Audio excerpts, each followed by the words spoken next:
Persepolis Chapter 10 The Trip. Oh shit! They've occupied the embassy. The US Embassy. Who's they?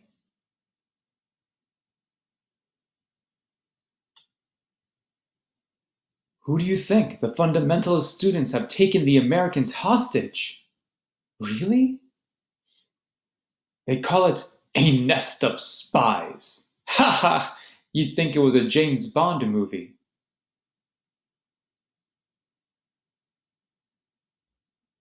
You're not interested? I couldn't care less.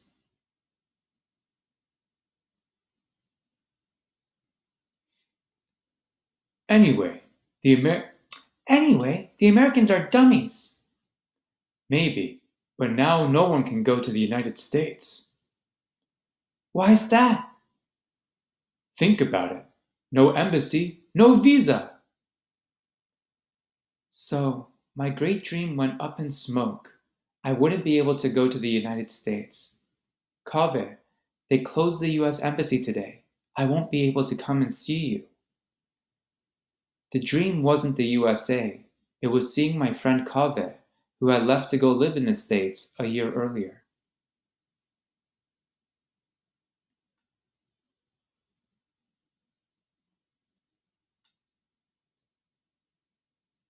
And then, some days later, the Ministry of Education has decreed that universities will close at the end of the month. Oh no!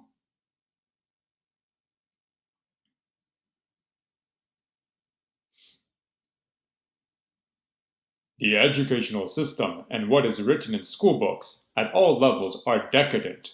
Everything needs to be revised to ensure that our children are not led astray from the true path of Islam. Of course, of course.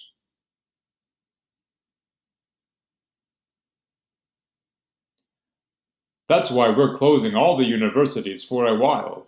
Better to have no students at all than to educate future imperialists. Thus, the universities were closed for 2 years. You'll see, soon they're actually going to force us to wear the veil, and you'll have to trade your car for a camel. God, what a backward policy! A camel.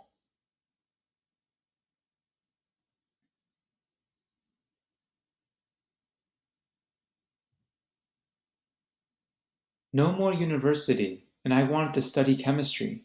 I wanted to be like Marie Curie.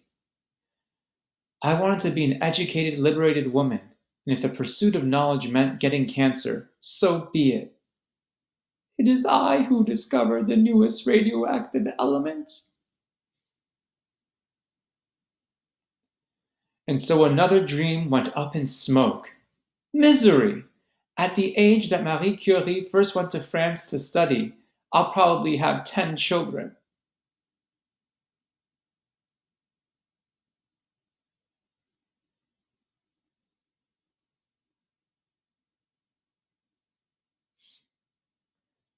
One night, your mother's car broke down. We have to go pick her up.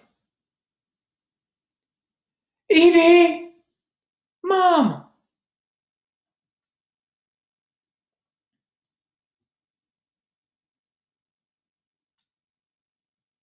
Two guys, two bearded guys, two fundamentalist bastards, the bastards, the bastards! They.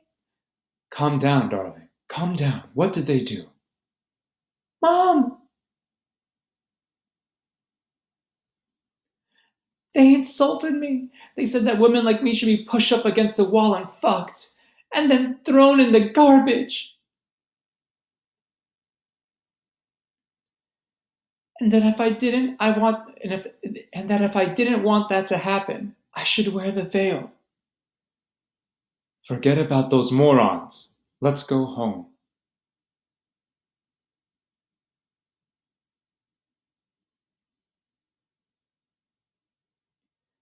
That incident made my mother sick for several days. Anything I can get you, Mom?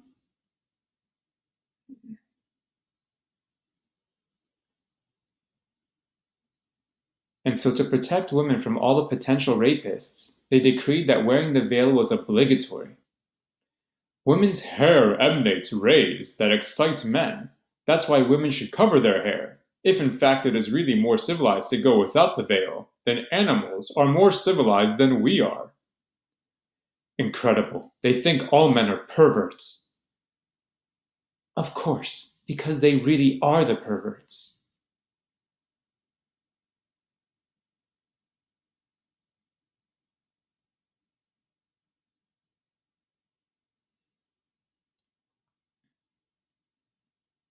In no time, the way people dressed became an ideological sign. There were two kinds of women: the fundamentalist woman and the modern woman. You showed your opposition to the regime by letting a few strands of hair show.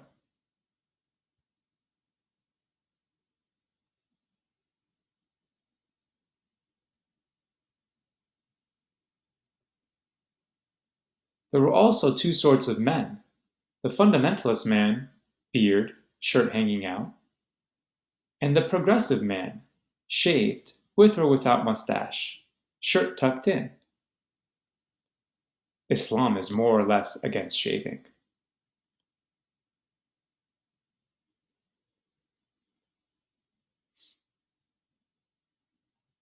But let's be fair. If women faced prison when they refused to wear the veil, it was also forbidden for men to wear neckties, that dreaded symbol of the West.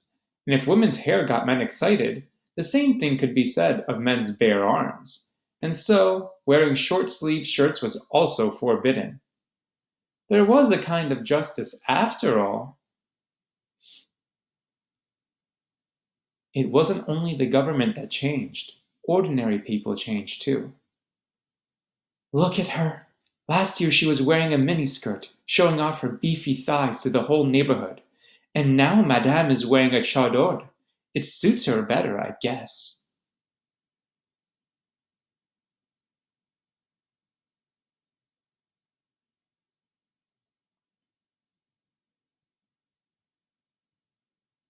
As for her fundamentalist husband, who drank himself into a stupor every night, now he uses mouthwash every time he utters the word alcohol.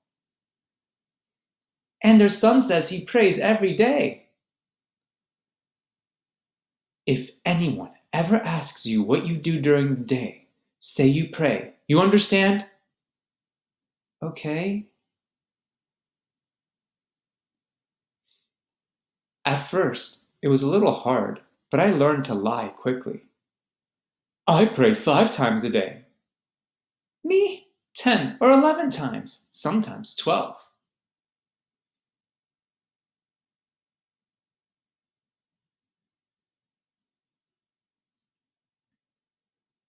In spite of everything, the spirit of revolution was still in the air. There were some opposition demonstrations. Tomorrow there's going to be a meeting against fundamentalism. I'm coming too. No, it's too dangerous. She's coming too. She should start learning to defend her rights as a woman right now. Since the 1979 revolution, I'd grown older, well, a year older, and Mom had changed.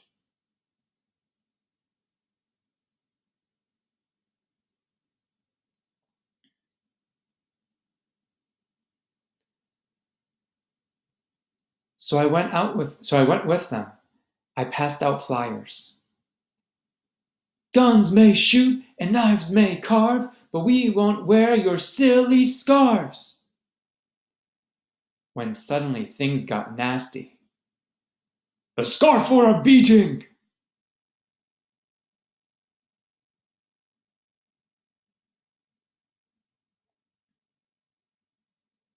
For the first time in my life, I saw violence with my own eyes. Dad!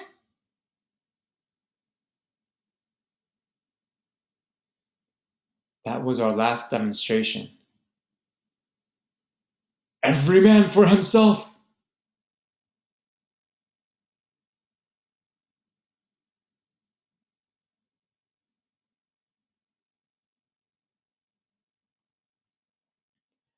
Things got worse from one day to the next. In September 1980, my parents abruptly planned a vacation. I think they realized that soon such things would no longer be possible. As it happened, they were right, and so we went to Italy and Spain for 3 weeks.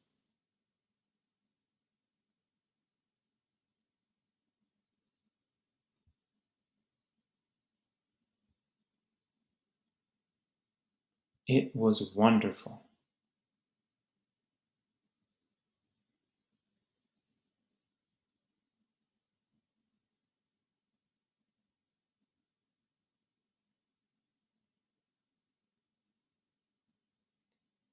Right before going back, in the hotel room in Madrid. Look at this. The TV showed a map of Iran in a black cloud covering the country little by little.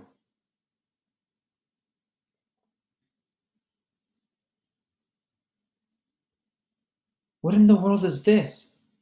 Too bad we don't know Spanish. Maybe they're talking about pollution. Tehran is the fourth most polluted city in the world. It looks like they're talking about the whole country, not just the capital.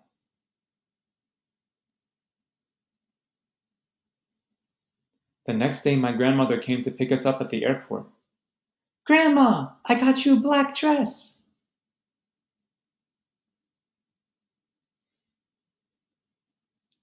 She looked worried. Everything okay, Mom? Yes.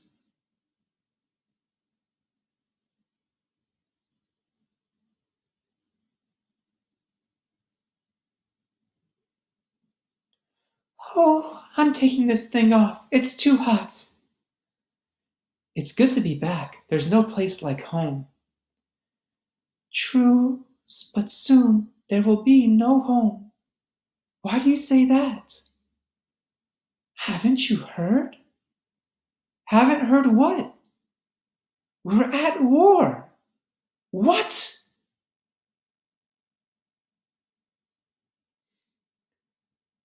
They only officially announced it 2 days ago. But really, it's been a month. The Iranian fundamentalists tried to stir up their Iraqi Shiite allies against Saddam. He's been waiting for the chance. He's always wanted to invade Iran. And here's the pretext. It's the second Arab invasion. The second invasion in 1400 years. My blood was boiling. I was ready to defend my country against these Arabs who kept attacking us. I wanted to fight.